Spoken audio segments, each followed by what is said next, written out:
Hey, Dr. Aziz here. Let's talk about you and the most important fundamental mindset shift that you need to make to create the confidence that you want in your life and ultimately the quality of life that you want, because that all comes back to your confidence. If you have the confidence to go after something, to be who you are, to be how you want to be around different people and dating and socially, it all comes back to your confidence.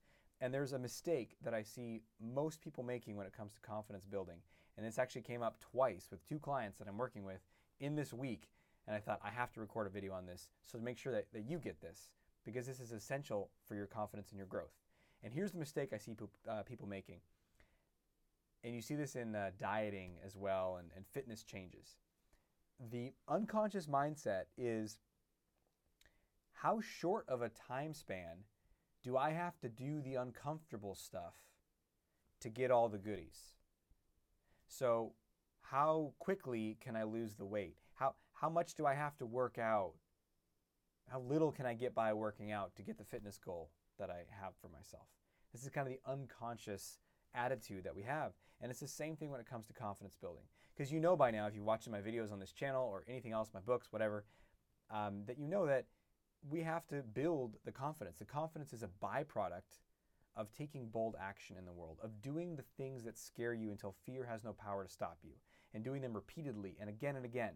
And sure, you can work on your beliefs and do some cognitive exercises or other things to help you get ready to go take the action, but you still got to go take the action again and again. Now, most people understand that. But then you have this unconscious idea of like, great, okay, yeah, go do stuff that I'm scared of. Great, great, great. How much do I have to do that? It's so uncomfortable. Maybe I'll do it a little bit. Maybe I'll do it now and then. And I was telling a client just earlier this week, I was like, look, you can do that and get some benefit. But we're working together, and you and I are working because you want these big results in your life. You want a radical transformation in your life, and you want to be able to experience some of the things that I've experienced, which are big changes. And I said, in order for me to get them, what I had to do was make a fundamental decision to do what scares me. It went away from like, I'm going to avoid it, I don't like it, to when this is uncomfortable, that's a sign that it's important for me to go do. That fear is an invitation to go take action. And it wasn't just I'll do that for a week or two until I get some basic result and then I quit. It became a fundamental approach to life, a life philosophy, if you will. If it's scared, do it. That's how it started. And as I got a little bit older, it became do what scares me in the service of something greater. And that's good. What is greater? Well, it depends upon you and what your goals are. Maybe it's doing what scares me now in the service of being able to have an extraordinary, awesome relationship and have a life partner, have a family. Maybe it is doing what's uncomfortable now or scares me now to be able to have more success in my career. Maybe it's being able to put yourself out there in a bigger way to reach people and help people, which is what I do in business. And I've had to overcome and am constantly overcoming my own fears, my own discomforts of putting myself out there in a bigger way, doing what scares me in the service of something greater, which in this case is helping people shift out of social anxiety into confidence. So the fundamental shift that you need to make is not how short can I do this for, it's I'm going to do this for the rest of my life. It's not like, well, how long do I have to eat vegetables and stuff? For the rest of your life, if you want to be healthy.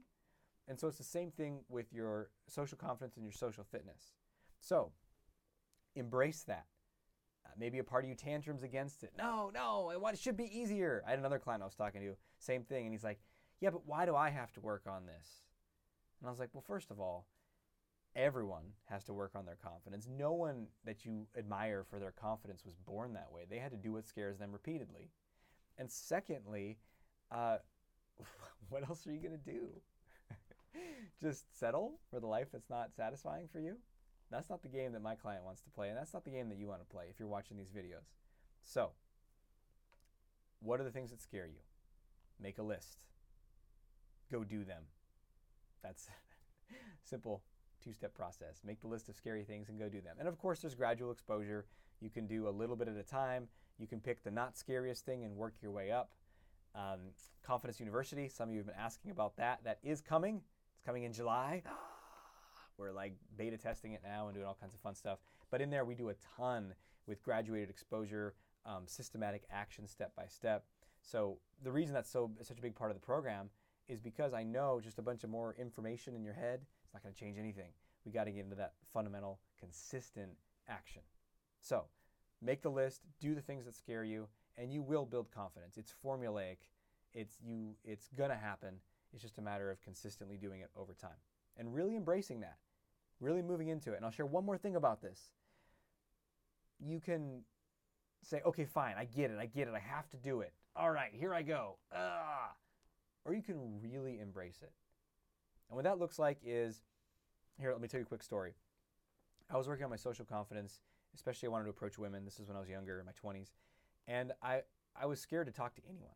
And so I learned about friendly greetings practice, where you just walk down a busy street and say hi to people. And it was uncomfortable. And it was uncomfortable to say hi to men, women, attractive women, old ladies, old men, groups of people, anyone and everyone, because I had just more general social anxiety. And yet I would go do it. And what I would do is I would look for opportunities to go do it. This is what I'm talking about, embracing it. Like, no one's forcing me to do this. I want this because I want the result. So I'm going to go meet a friend in San Francisco. It's a 40-minute drive from where my house was at the time. I drive out there 30, 40 minutes early and drive down to Union Street or some other big area in San Francisco and just walk around. Add time in my day to go do that on purpose. And I'm driving there and I'm getting at park and I'm like, I'm nervous, this is uncomfortable, this sucks, right? But if you're not feeling any discomfort or any dread before you go do some of these things, then you're probably not doing very much. Now, it doesn't have to be overwhelming panic attack dread. It's just that little bit of like, oh, here we go. And, and to bring it back to a workout, think about a workout. Have you ever done a hard workout or a hard run or a bike ride or whatever you're into? And, beforehand or partway through, you're like, whoa, this is intense. This is uncomfortable. That's how you know you're growing. So get out there, take those actions, embrace it. And until we speak again, may you have the courage to be who you are and to know on a deep level that you're awesome. I'll talk to you soon.